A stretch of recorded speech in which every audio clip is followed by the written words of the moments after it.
Okay, welcome to Israel 101. Those of you watching online, glad you're here.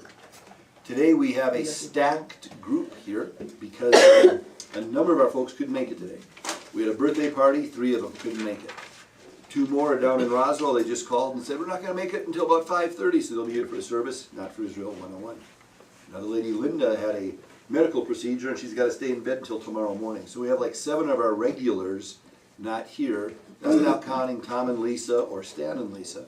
So we've got a number of folks not here today. So, Martha, look at the camera and say hi. Hi. Martha's just filling in to make it look busy. So she's just here. So that's Martha. She's here to make it look full. Make it look full. So that's what we're doing. Martha's a new believer. Martha's a brand new believer. Been walking with the Lord for maybe not even a year yet. And she'll probably go to Israel the next time. Oh, this time, you never know. You never know what's going to happen. So that's why Hector goes, I said, you don't know. You don't know. You don't know. But at any rate, here we are. So glad you joined us today. Today's a big day. Today we're going to be looking at just one aspect of our trip to Israel, but it's very pertinent with what is going on politically right now in Israel. You've heard a lot about the number of people who have been stabbed over in Israel over the past couple of weeks. The focal point appears to be right now what's going on in the Temple Mount. Secretary of State John Kerry was over there meeting with the King of Jordan as well as the Prime Minister of Israel, and they've agreed to put TV cameras up on the Temple Mount, which is a first, and it's to stop the rumors that it's inciting a lot of this violence that's going on, and the rumors are that Israel is trying to change the status of the Temple Mount. That's what we're going to be looking at today because the Temple Mount is the focal point of the political turmoil in Israel right now. So that's what we're going to be looking at.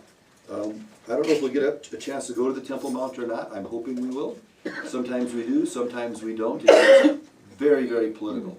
So we will find out what's going to happen as we get going. So let's pray, and here we go, we get started. Heavenly Father, thank you again just for a chance to get together, to look at this tour that is getting closer every week. God, we thank you for the vast interest that we're seeing for this trip. And God, we ask that you would just bless it. Lord, we come back changed. In Jesus' name. Amen. The trip I'd mentioned to the group before we started, we've got right around 30 people now going the way it looks. That number will go up and down. We had a big influx of people over the last month, but it'll go up and it'll come down. It'll go up and it'll come down. So we're not going to get overly excited yet. I get really excited the night before we leave to Israel. That's when I really get excited. But it's looking very, very good. So today we're going to be looking at the Temple Mount. In 2 Chronicles, I'll just read this one verse. It says, Then Solomon began to build the temple of the Lord in Jerusalem on Mount Moriah. And it was on the threshing floor of Araunah the Jebusite, the place provided by David, his father. 2 Chronicles 3:1. Now, it's interesting because this Temple Mount becomes a very significant place in Israel. And if we're looking down from a hot air balloon at Jerusalem, we'll see the Mount of Olives over here. And then we have this valley, descends down into this valley, known as the Kidron Valley.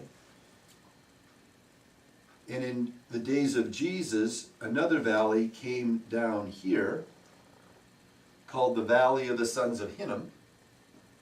And then another valley shot up right about here, called the Tyropian Valley, which is cheesemakers. So the Cheesemakers Valley, the Tyropian Valley, the Valley of the Sons of Hinnom, and the Kidron Valley. Kidron. This is on the east side of Jerusalem. Then between these valleys here was what was known as the Old City of David. We'll study that another day. Called the Awful. Not because it was awful, it's just what it was called, the Awful. Up here was a threshing floor. It was a hill to the north of the Old City of David, also known as Jerusalem, this Old City of David, and it was a city of the Jebusites. So they lived here. Prior to the name of Jerusalem, remember, it was known as Salem. Melchizedek, we studied that on Sunday morning last month.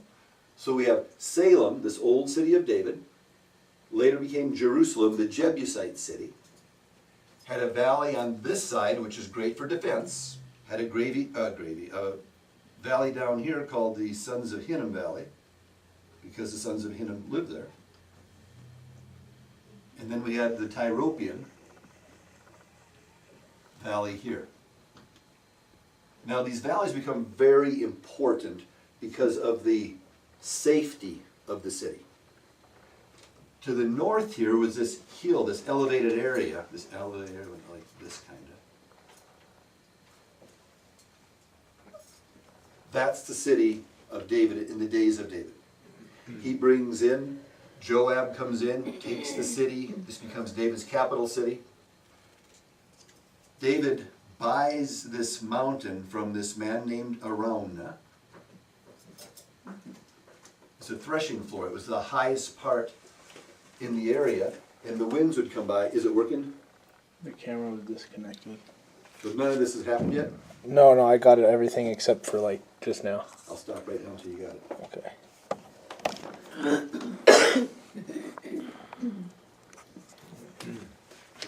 Give me a holler when it's on, okay?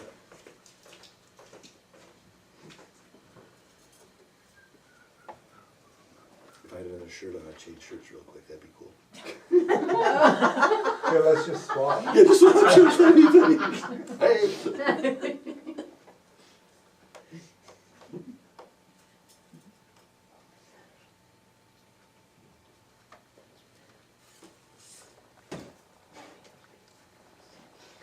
This is important background, believe it or not, for the Temple Mount. So, just so you get it when you're there. Got it, James? Okay, yeah, we're good. Okay. So he buys this threshing floor from Araunah, the highest spot in the area. That's where they would thresh. They'd throw the grain up, let the wind blow the chaff away, and the seed would fall down. David goes up. Araunah says, "For you, King David, you can have it." And David says, "No, I will never give to God that which costs me nothing. I'm going to buy it from you." So he buys this, and he wants to build the temple at the highest place of the city. He wants to build a temple to God. Nathan the prophet says, "David, you do whatever you want to do. That's awesome. Whatever's in your heart." Well, God talks to Nathan and says, "Nathan, I didn't tell you to say that. You need to calm down."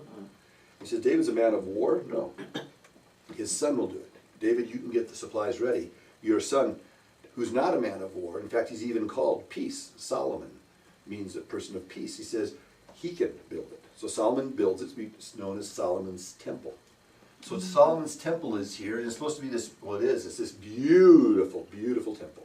And it's very similar in concept to the tabernacle we studied about this morning. But instead of it being portable, it was fixed, and it was much bigger and much more elaborate. Really fancy. So Solomon's temple is one of the most beautiful buildings of antiquity. It's a great temple. So that's still there? Nope, not there. Oh. We're going to see something, the ruins of something that's really interesting. But no, this is the first temple. So I'm going to write over here is the first temple. And that was built by Solomon. So Solomon's temple is there. You can read about that in 2 Chronicles. It gives all the instructions. I'm going to sneeze right now, I think. Maybe not. Yeah. Oh, that's great. Excuse me. So this is what it looks like up until the time of the temple. Okay, we got it? This is Jerusalem. Now, what happens is Jerusalem stays here, and this temple is built up on this complex. Well, first let's get it destroyed. So then Solomon's temple is there, life is good. A beautiful temple. And then Nebuchadnezzar comes in and destroys Jerusalem and the temple. The city of Jerusalem here is destroyed 28 times in its history. Wow. So it's destroyed a lot, and they keep building it on top of each other. So we go down and spend a full half a day down here in the old city of David. We go down to the ruins. They can go down each layer and see, oh, this is David's time. So we get a chance to see some of that. So it's pretty amazing because we'll be looking at structures that David had built. It's like, whoa, it's crazy. You can't even begin to believe it. It's nuts. But all that's going on. Solomon's temple is destroyed in 586 BC. So this is almost 600 years before Jesus. It's gone. Then they go into the Babylonian captivity. They come back. And a man by the name of Zerubbabel Zerubbabel, spelled like that. Zerubbabel, something like that. Zerubbabel. He rebuilds Solomon's temple. They rebuild it. You can read about that in the book of Ezra and Nehemiah after the Babylonian captivity. Right back here again. When the people see it completed, they just cry. They cry because it's back, and they cry because it's so much smaller and so much less than Solomon's temple. So they're thrilled that we can go back and start our worship again with sacrifices and everything, but they see the consequences of their sin. And they go, oh man. That's the second temple, Zerubbabel's temple. Now, Zerub. That's what's wrong. Zerubbabel. There we go. So, they rebuild Zerubbabel's temple. For 400 years, that temple is there. Then Herod the Great comes. Now, Herod the Great, guys, is a guy we're going to see his stamp all over Israel when we go. The ruins of Herod the Great. One of the ways you'll be able to tell Herod the Great is whenever he built these big blocks, he would always chisel a smooth edge around every block. He'd have that smoothed out. So here'd be the big stone. Some of these stones we're going to see, the ruins of, these stones are bigger. If we were to put our car next to it, Wow. our car would be like this, size-wise. Big stones. Yeah, big stones. Thanks. Big stones. So it's a big stone. Sometimes they're small stones, but when you see this smooth edge, that's a Herodian stone. You're going to hear that. Oh, it's a Herodian stone. You look, oh, that's a Herodian stone. You go to Masada, that's a Herodian stone. You'll go to the Temple Mount, Herodian stones, because of this smooth edge around his work. And we'll see it all over Israel. He was a builder. He was a tiny little dude. That's why he wanted to be known as the Great. And he wanted to leave a long legacy. So he thought, if I build stuff, when I die, my mark will be all over the place. And 2,000 years later, we're still talking about it. It worked. So here he is. He looks at this little temple. He marries a Jewish woman. He's not Jewish. He's from way down by Jordan. Those of you that go on the extension, we're going to go to see Petra. He's down from that area. He's a Hasmonean. And so he's down there. He says, I'm going to rebuild that temple. Or remodel it. So he starts a 70-year remodeling program on the temple. And he says, I'm going to make that temple nicer than Solomon's temple. I'm going to really go for this thing. So looking down at this again, what he does with these valleys is he expands this hill. He builds walls here. By this time, this valley has filled in. It's no longer there, and they've built houses all over this. Because Jerusalem got bigger, so they expanded. And this became the new area. This is Albuquerque Acres. This is the fancier part of town up here. Up on a hill. This was known as Mount Zion. They changed the name from the Temple Mount being on Mount Zion. There's a mountain over here, and they call this Mount Zion. They just change it. So we go to Jerusalem, it gets confusing, because they'll say that's Mount Zion, and you're looking over here and go, well, I thought Mount Zion, oh yeah, they changed it. Okay, so there's two Mount Zions, just know that's just what it is. So they fill this up, and what he does, if we're looking downward, let's just say here is Araunah, and the old Temple Mount. Herod builds a wall, retaining wall, like this. Over here, there's no valley here, so that's just flat. He builds a retaining wall. Right here is the Antonia Fortress. This is where Pilate would hang out. This is where Jesus was tried and everything. But he builds these retaining walls. And to look at the retaining wall, if we're looking now from this side, we're going to step over here and look at this. If we were to do that and we're looking this way, what we would see, looking straight on, is we would see a wall, a retaining wall. And then on top of the retaining wall, we'd see another retaining wall over going this way, right? And then on top of here, they filled in all kinds of dirt. So they backfilled against this wall. So this became a level, big flat square. A football field is about like this on there. It's huge. It is stinking huge. Put that same car, or that block, I've showed you over there, That block is right there. So a car is about like this. So it's a tall wall. This wall that I drew right here is on the western side of the Temple Mount's retaining wall. This is called the Western Wall. Before 1967, when the Jews had access to it, it was called the Wailing Wall. So I want you to get the understanding, the Wailing Wall is part of this retaining wall. It's not part of the Temple Mount, it was the retaining wall holding up this big old platform because they filled this dirt up to the very top here. So as we look at this thing, it's not square, I'm trying to make it a trapezoid. It's wider to the north because we're looking at it this way. I should have made this retaining wall go like this actually. It goes like that.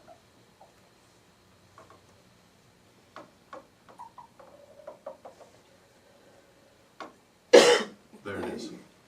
Now, this corner right here, the Kidron Valley slides all the way down to that wall. And then right here is a gate.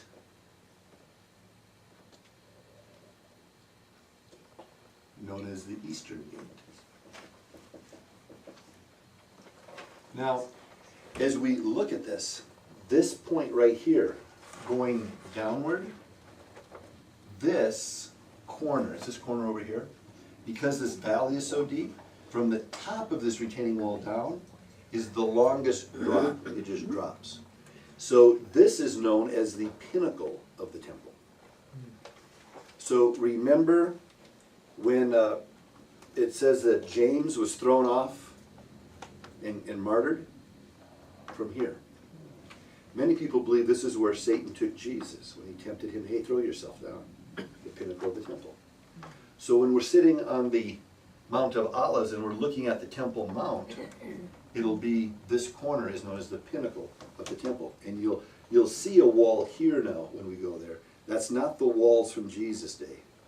It's the walls from the Ottoman Empire. They're Turkish walls, Byzantine period. But they're built on top of the walls. So you'll say, oh, that's where they were. So when you look at that wall, you're walking the walls of Jerusalem, which we probably will, but I do every trip. It's fun to do, and if you can, it's worth doing. But it's not, oh, this is the wall that Jesus, no. These are Ottoman walls. They're about 500 years old. Saladin built them, if I remember right. But it's not the walls of Jesus are built on top of the walls. But as we get to the Temple Mount, we'll talk about this more the other day. So they build this in. So now we got this flat.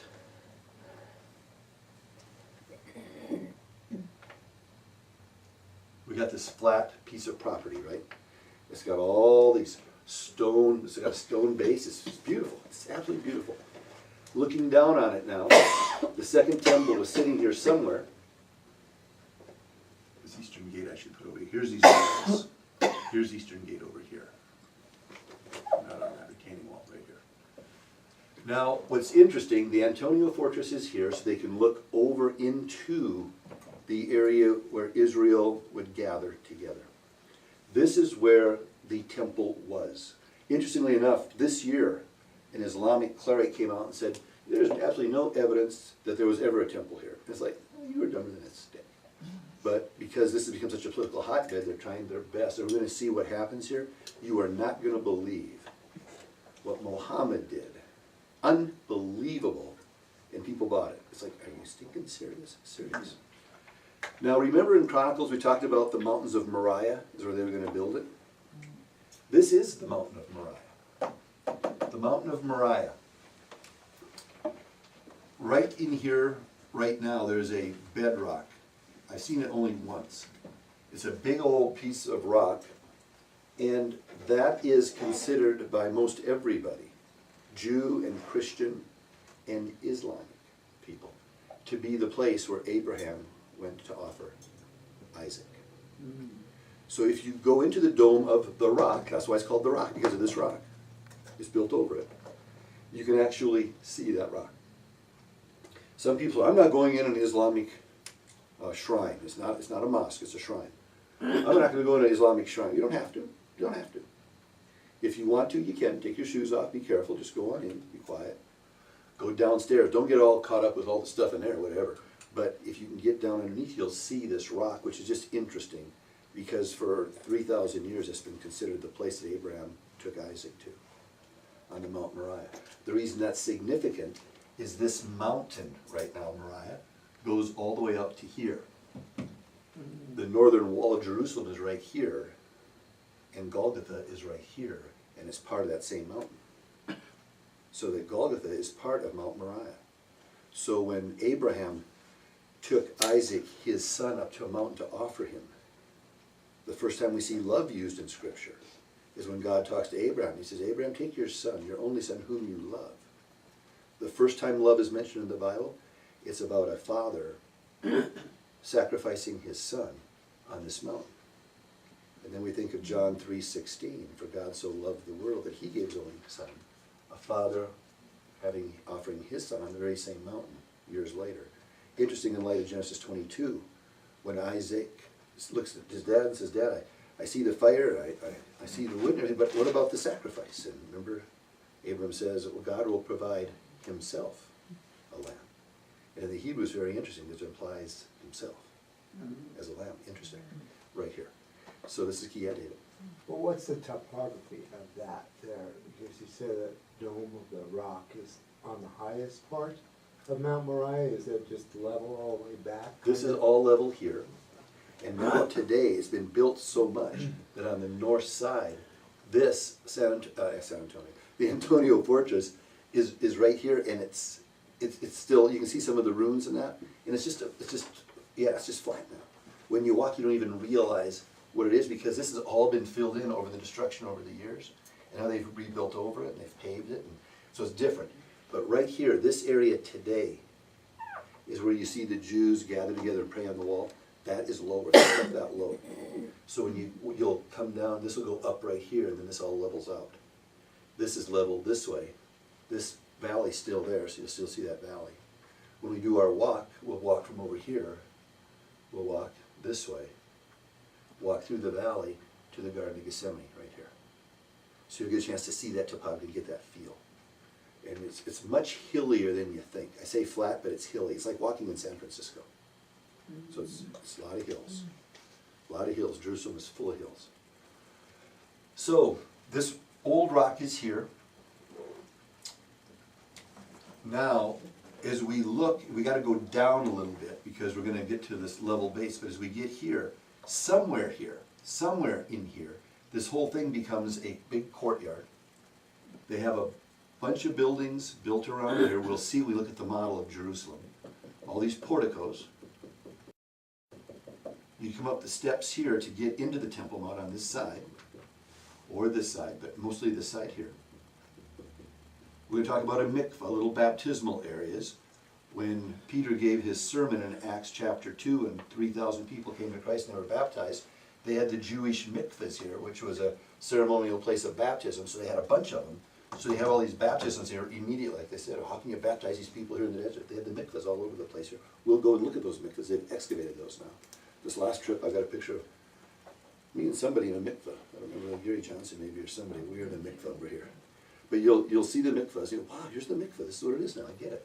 But these steps, they've excavated. They're still here. This is an interesting step architecturally wise because these are the original steps from Herod's excavation or remodel. So when we go on these steps, we usually take pictures on these steps. You sit on these steps. You look at these steps because you know this is how Jesus would have gotten into the temple.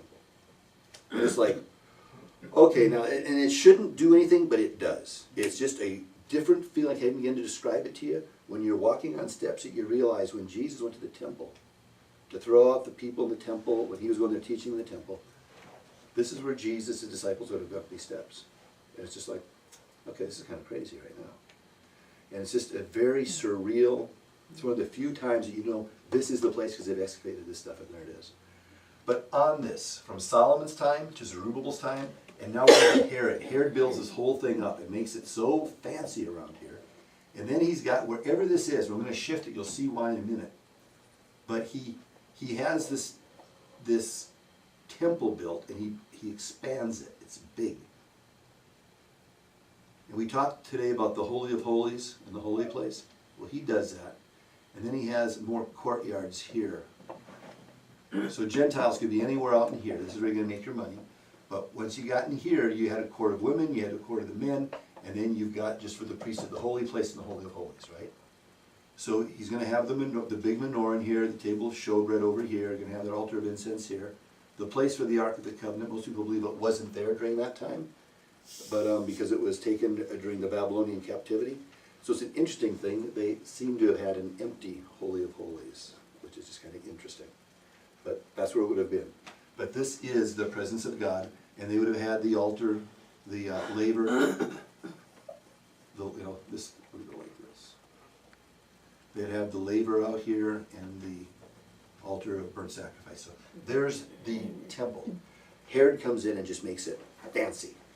Instead of one basin, he has 10 basins. And he has the basins on bulls.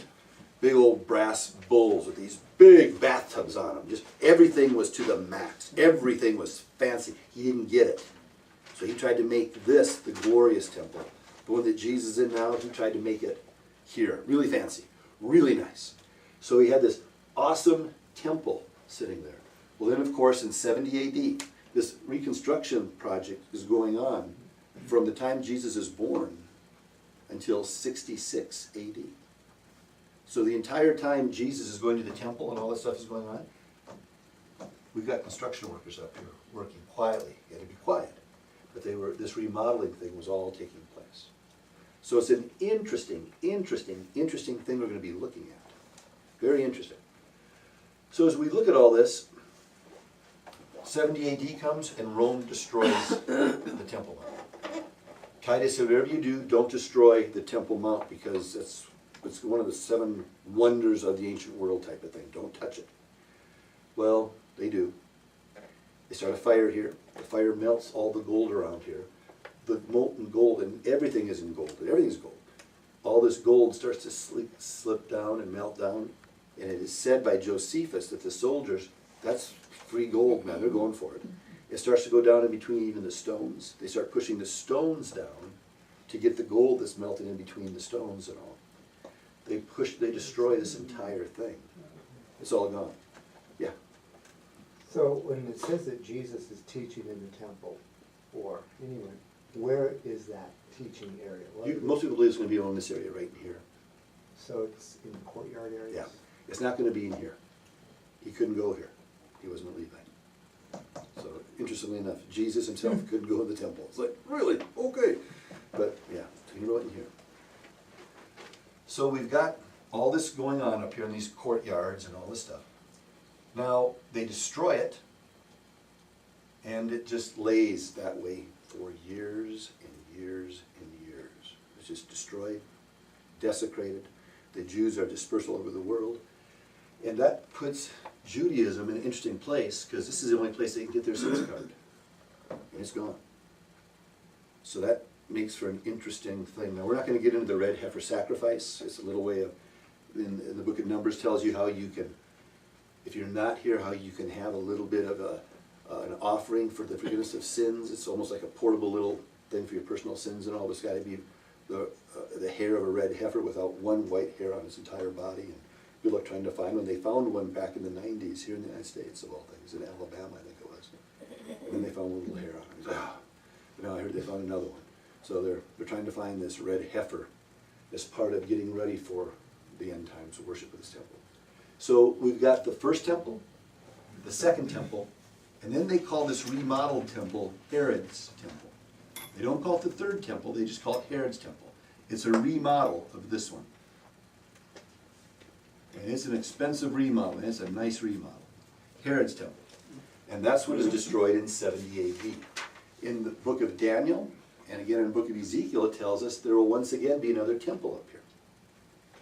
So there will be a temple. There is a group in Jerusalem right now. It's called the Temple Institute. I've had a chance to be there many, many times. And it's been interesting because it's not as well known anymore for a very amazing reason. But this Temple Institute today rebuilt all these things that's needed for temple worship. They built the golden menorah. We'll see that when we'll see the golden menorah. They built the table of showbread. They built the priest's ephod. They built all these things. They got everything ready for temple worship because they believe that the temple will be built once again. And Messiah will be the one that will allow them to rebuild that temple. When you ask the Jews, well, how do you know who your Messiah is going to be? Now that the people have been spread out, we don't know tribes, we don't know anything anymore. They said it's going to be very obvious. Our Messiah will allow us to rebuild our temple. That's how we're going to know. Interesting in prophecy, because prophecy points to the fact that the Antichrist is going to bring about a peace and allow the Jews to rebuild their temple. And Israel is going to hail him as their Messiah. Today they're saying that very thing. It's like, you got to be kidding me, this is crazy. That's what they're saying. Well, we went to this Temple Institute. Every time I go on a tour, we go to the Temple Institute. And people, of course, the Christians were fired up because we'd study all this, and they'd be all excited, and the question would come up. So one time I just beamed with myself, let me ask the question, I'll try and do it nicely. I said, so what are you going to do, or what do you do with your sin now? And that's a tough question for the Jew, because without this sacrificial system, they don't have anything. It's kind of weird. Well, Christians continued to the Temple Institute and kept telling them about the new sanctuary, the heavenly sanctuary, the Melchizedek priesthood, the leaders. We just found this out on our last trip because I was talking to our tour guide. And I said, well, we'd like to go to the Temple Institute. And he goes, it's not really much to see anymore. So why not? He just pulled me a second. I his name was Ariel. Can I talk to you? He said, yeah. He says, you Christians came over and talked to the Temple Institute, kept telling him about Jesus as the Messiah and the Melchizedek priesthood and all these things. And the leaders, all the leaders of the Temple Institute became Christians. So they quit getting ready. We're born again. Forget, we ain't anybody got time for that. So they're bringing up a whole new group now. I was online today reading it, and they're back in operation. So maybe we can go again. But I found that so intriguing that the Temple Institute folks got saved. It's like, well, okay, cool. That was kind of fun. But here this Temple Mount is. It lays desolate all this time, and then, and this is the part I wanted to get to, in the Quran, I don't like to read too much of the Quran, I got to quote it because I just want you to hear it. It says this, the Quran, Islamic holy book, glory be to him, speaking of God, for them, who did take his servant, speaking of Muhammad, for a journey by night from the sacred sanctuary, that's Mecca, to the farthest sanctuary, whose precincts we did bless. There. So in the Quran, it says that Allah took Muhammad on a night trip to the farthest sanctuary. That's all we've got on that. That's what we got. But based on that, Muhammad said, this is the farthest sanctuary. And it was from Mount Moriah that I got on a horse and I flew up into the throne of God and came back down and went back to Mecca. Mecca is the #1 holy site of Islam. Medina is the 2nd holy site of Islam. This is the 3rd holy site of Islam. Because this is the, in quote, farthest sanctuary, his night flight on a horse to heaven and back. So it's not mentioned Jerusalem, but he uses it because that, in the 6th century, was a holy site for the Jews. So he made that their 3rd holiest site. They built over this rock, remember we talked about now? Over that, they built this very nice Byzantine shrine in an octagon form. It's all got little mosaic type little tiles. The whole thing is covered. And if you look at it from the side, you've all seen it from the side. You know, you'll see that octagon look, but then there'll be that big gold dome on top. It's called the Dome of the Rock because of that rock that Abraham offered Isaac on. It's not the rock of the dome. That's a dome over it. It's the dome of the rock that's underneath it. So it's the dome of the rock, looking at the balloon, it's like that. They'll always ask the question, is this real gold up here? And the answer is yes, it's gold plates, it is. 1994, they redid all that on the dome. What's tough about this thing is all in Arabic, but around the edges of this, there's all this Arabic writing. And I think I have it on one of them. If I can find it real quick here, I want to read it if I can. Yeah, right here. The Dome of the Rock is an architectural expression of the ascendancy of Islam, how Islam has come to the forefront. The interior glass mosaics in the drum and dome contain representations of Byzantine imperial jewelry, and one of the ornate inscriptions affirms, this is what it says, God is one and not three. So it hits the doctrine of the Trinity. And it says that Jesus was an apostle of God and was God's Word, but not his Son.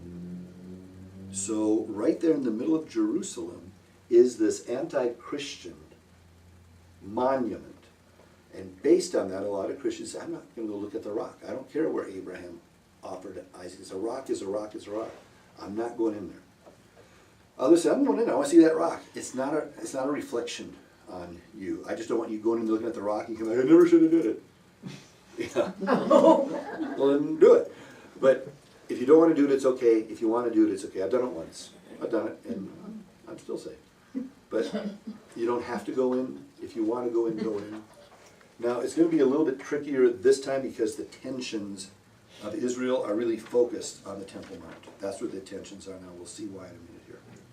So that's the Dome of the Rock, okay? You got that? Down over here on this side, they built a mosque. This is the holy site for Islam. This is a shrine. This is their holy site. It's the Al-Aqsa Mosque.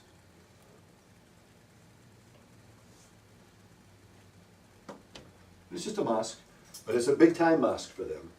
It commemorates as the third holy site in the world for Islam. It's the Al-Aqsa Mosque. Not the Dome of the Rock, but the Dome of the Rock is important for them.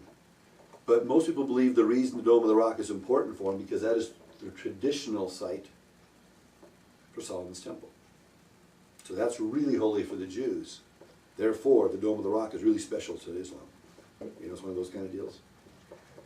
This is the Al-Aqsa Mosque. So when you go there, you'll see the Al-Aqsa Mosque. There's nothing to look at. It's just a little white stone building off to the side. This is where it is. Now, non-Islam folks cannot enter the Temple Mount except right here. Small little gate. We'll have to show our passports. They'll check everything. When we come on here, we are in Jordanian territory. So this is an Islamic-controlled piece of property in the midst of Jerusalem.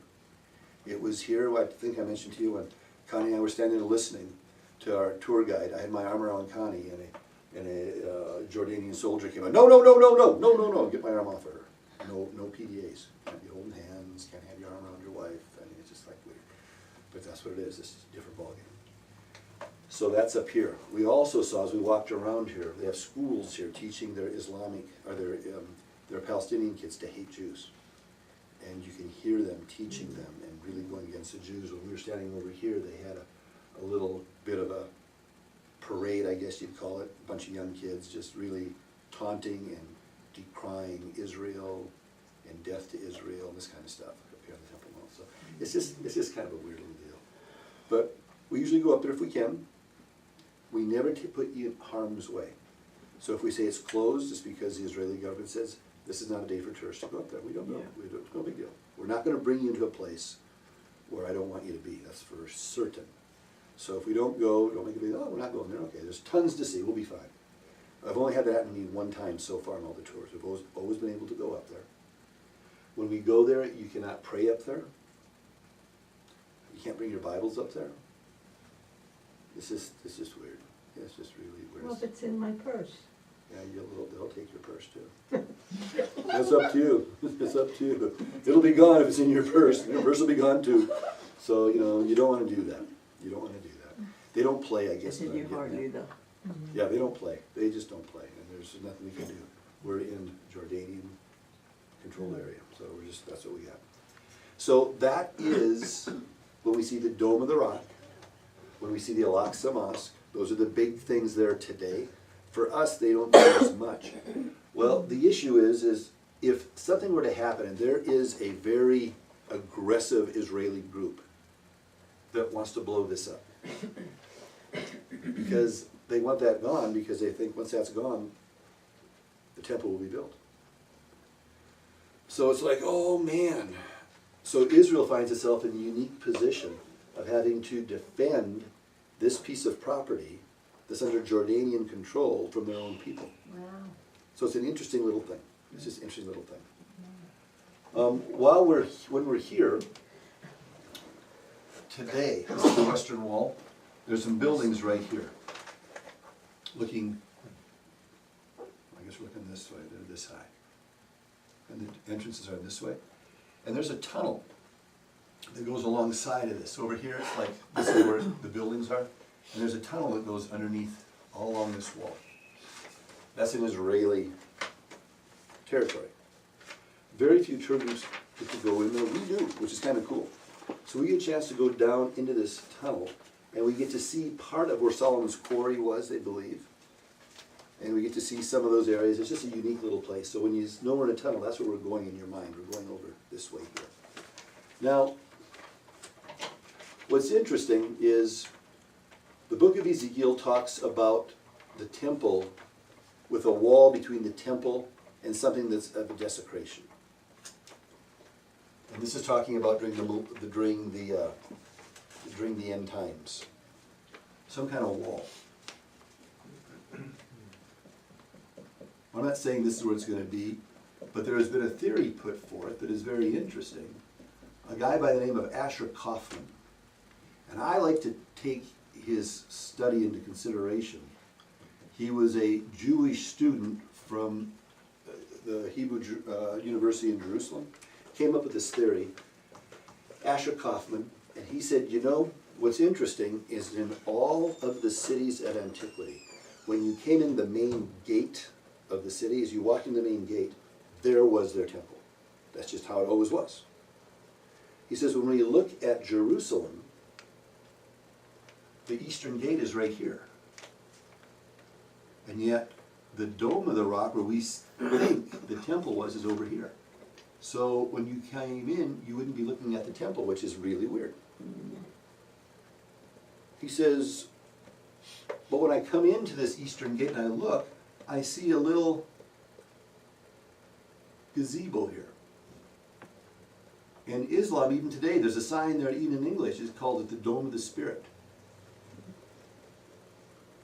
And you ask them, well, why is it called that? We don't know. Tradition just says that's the Dome of the Spirit right there. So he looked at that and he just superimposed the Holy of Holies right there. And then he put the holy place. And it lined up exactly with the eastern gate. And it was just one of those things that you go and you go, well, that's kind of crazy right there. That's real crazy. And if you put that wall here, like it says there is in Ezekiel, the Jews could actually have their place of worship without affecting the Dome of the Rock of the Al-Aqsa Mosque. Interesting. It's just a theory. It's an interesting theory. Evangelicals are all over that theory. Conservative Jews say, nope, that's got to go. All we know is when the Antichrist comes, he's going to do something that's going to allow the nation of Israel to do this. We don't know how, but that makes it very interesting and feasible when it lines up with the Eastern Gate. When the yeah, David. So, I've just been thinking about this. The rock. Yeah. How deep down is that? And then, if Solomon's temple was there, you know, how did that line up? If it was. He built it over the top of it too, or? Don't know. I mean, That's the thing, we don't know. We don't know. Okay, so, Because Islam will not allow us to go and do archaeological digs down but you can go down there and, you said you can go down and see the rock, on right? this side. Yeah, oh, this rock, yes. Yeah. If you go to the Dome of the Rock as a tourist, you go down just one flight of steps. It's right there. It's right there. See, this was not built on top of, once they had this platform here, when Herod put that platform there, it was there. When Solomon put that platform there, that was there. So that's there. This has all been built up, not this. So it's one level down. We just don't know where the temple itself was. Was it over the rock? Was it over here? We don't know. Don't know. And there are different theories. As you look this up, you've got this theory. This is the Asher Kaufman theory. Evangelicals love this theory. Jews say right here. And then there's a whole other group, and I forgot, Rittenmeyer. Rittenmeyer did tons of archaeological digs around Jerusalem, and he says that Islam authorities from Jordan allowed him to go underneath here, because they know there are rooms and things underneath there. And he says he was allowed to go in, and he saw a lot of the structures underneath there. He was in Albuquerque. I went to his class here at Trinity Seminary. He was here. So I had a chance to talk with him. He said, I went underneath, he had pictures of what was going on and all that. And he believes that the temple was over in this area somewhere. Who knows? They all have different theories. I like this one because of the gate. When you go there today, you're going to see that gate, the Eastern Gate. The Ottoman Turks built it on top of the original Eastern Gate, and they did something so interesting. They were Islamic, and they knew the scripture that said Jesus is going to return through that gate. So they just walled it up. So you go there today, and that gate, you can see the gate looks like this, but there are bricks in there. Why are those bricks in there?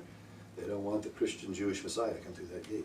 It's like, really? That's going to stop them right there. That'll do it. But, so that's the Eastern Gate. So when you go here, we'll go over here, you'll look, you'll see the Eastern Gate, and you'll just look and go, nice try, guys. But that's just what it is. That's what it is. Now, one of the Didn't first... they put cemeteries in front of it too? Over here.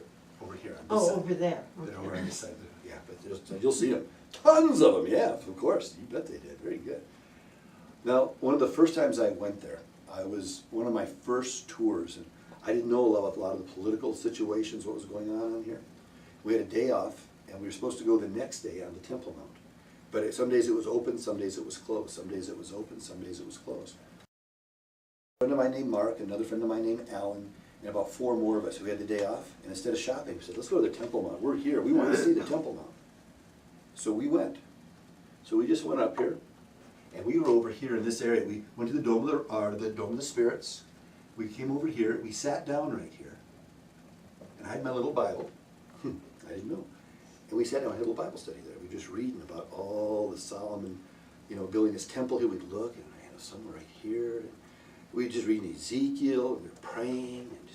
And there was this Jordanian guard. He kept walking and looking at us. We just ignored him. We were just sitting there having a blast. And we got done, we came out, and the tour guide, this is back in the early 90s, said, you bought a Bible in the Temple Mount? No, they'll arrest you for that. They will take your Bible, they will arrest you for that. No. And you read it, you opened the Bible. Oh, you are crazy, man, don't be doing that. And you pray, don't pray. And now you read, and I'm going to hand some handouts to you, and you're going to read on there, it says, don't bring Bibles and do not pray. Non-Islamic prayers are strictly forbidden up here. But we had a Bible study and a prayer meeting up at the Temple Mount. It's like, we were just You're done. protected. Yeah, we were doing our thing. But anyway, this is up here. So this is the Temple Mount. Now, remember we said that the conservative Jewish party believe this has got to go. So they're trying anything they can. They try to dig in underneath. They try to, whatever they can, blow that baby up. They want that gone. And Islam has said, you touch, that's our third holy site, you touch this place, you got all out war. You got 1 billion Islamic fundamentalists and non-fundamentalists coming down on Israel. So Israel says, we can't handle this. No.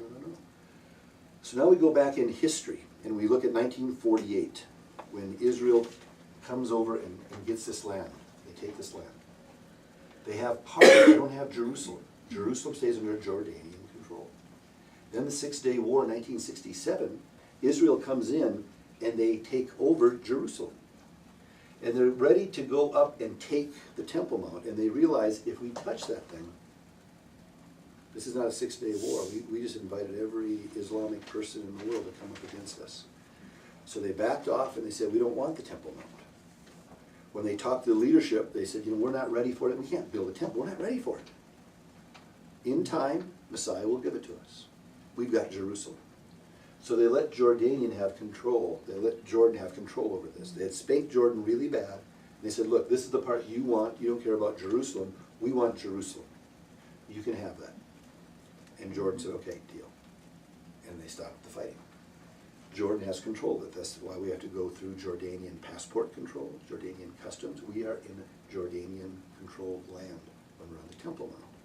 That was in 67. So now we've got all these Jews saying, well, now it's time, we want that off of here. So they've got Israeli border here trying to protect the Temple Mount from its own radical citizens. The Jordanians are there making certain people don't go crazy. They want to try to establish an Islamic atmosphere up here on their holy sites. So it's a weird political thing. So now we've got these random stabbings going on. inciting from Hamas over in near Bethlehem and in that area over there on the West Bank specifically. Hamas is inciting the young Palestinian guys, saying Israel is now trying to slowly squeeze us out here. And we need to let them know it's not going to work. Hansi's assassins are out. Sort of like we talked about the Sicarii with Masada, the individual stabbings of Roman authority. That's what the Palestinians are now doing to Israel. So they're coming in, they're looking to stab Israeli soldiers, that their main goal is. So what did Kerry do? He met with the president of Jordan, the president of Israel, and said, we can stop that. Israel, are you trying to squeeze this out? No. Jordan, do you see they're not squeezing out? They're not squeezing, nothing's changed. So Jordan says nothing's changed. They've had a peace agreement with Israel for 25 years. And Jordan's all happy. This is a Hamas propaganda thing going on. So what Kerry suggested, and they did, they went for just 2 days ago, is that, well, let's just put TV cameras up here. Let's just let everybody see what's going on. Because what Israel has said, because of all the junk that was been going on from the Temple Mount down, here remember this is where the religious Jews go to pray. Well, the Palestinians, Israel let them go up for the last 10 years, they could go up here now and pray. So some of the young rebels would come up here and they'd stand on this side of the wall and they would throw rockets down, sometimes Molotov cocktails down, whatever, just trying to damage these Jews. So Israel said, okay, you have to come through our security checkpoint to get there. If you are under the age of 50 and a male, you can't go up there if you're Palestinian. So you're going to have to be an old Palestinian or a woman. Well, then they didn't like that. Now they're starting, well, that's not right, and blah, blah, blah. That's because Israel's trying to squeeze us off. He says, no, we're just trying to protect it. So at certain times of the year, they don't let them up there. So that allows much of Israel to come here and do their worship during different holidays and all. So they're saying, well, they're trying to change the status of the Temple Mount. So what was the fix? A very easy, quick fix. We're putting cameras up here, all over the place. Security cameras, we can see what's going on and nothing has changed. That's all that it is. That's all that's been going on right there. So when we go on there, we'll be on camera now. Hey. So that's what it'll be. Okay, so that's what's going on over there right now. So it's Hamas propaganda, just trying to squeeze a little bit. So that's it. Yep. That's interesting. It just makes me think about the end-time prophets that are killed in the whole world. Watches them. Watches them. Isn't it though? They've got the eyes. Cameras are there. The cameras are there. CNN's got them right now. Isn't that cool? Isn't that cool? Yeah. The two witnesses. Yeah. Pretty interesting. Very interesting. That's good. Good insight. Does that make sense, guys? Kind of got it? So all we're doing today is just the Temple Mount, just a quick snapshot of the Temple Mount. I've got a bunch more stuff here, little handouts you can read if you're interested in it. You can just read it and get a little bit better feel for it. And we'll get in a much greater detail when we're in Israel on this. But I just like people to have a little bit of an idea. So when you see it, you go, okay. The Western Wall, that's a big thing for the Jews. It's kind of fun when we go there because they have a, looking at it to the east, they have a divider right here. This is for the women. This is for the men. So the women will come here, you can go into the wall. There'll be little holes in the wall. Little prayers are in there. People put prayers in from all over. You can do that if you want to. That's cool. It's a tourist thing. You can do that. The men, we got to wear a little yarmulke, a little cardboard yarmulke. I'll definitely have a picture of you, Dave, with the yarmulke because everyone gets a little cardboard little thing on there. It's like, check it out. All the men will be wearing those little guys over there. You cannot keep it for a souvenir, so don't ask. They want them back. Be a great souvenir, but no. So that's what it is. So we go over in there, and it's very serious time for them. This is as close, as, in their mind, this is as close as they can get to where God dwelt in the days of Solomon. That's amazing. Right there. So they're going like, whoa, very holy spot for the nation of Israel. For the Christian, it's more about prophecy, end times, the significance that Jesus went there, cleared out the temple.